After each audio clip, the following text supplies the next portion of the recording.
নমস্কার, আমি কেয়া চক্রবর্তী পাঠ করছি কবি নীরেন্দ্রনাথ চক্রবর্তীর লেখা কবিতা ভরদুপুরে। কবিতা ভরদুপুরে, কবি নীরেন্দ্রনাথ চক্রবর্তী, কণ্ঠে কেয়া চক্রবর্তী।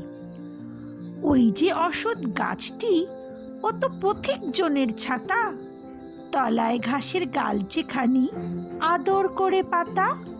চড়ছে দূরে গরু বাছর গাছের তলায় শুয়ে, দেখছে রাগাল মেঘগুলো যায় আকাশটাকে ছুঁয়ে।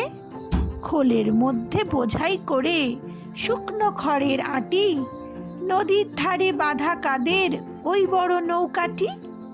কেউ কোথা নেই, বাতাস ওড়ায় মিহিন সাদা ধুলো, ভর দুপুরে যে যার ঘরে ঘুমোচ্ছে লোকগুলো। শুধুই কি আর মানুষ ঘুমোয়, যে জানে সেই জানে,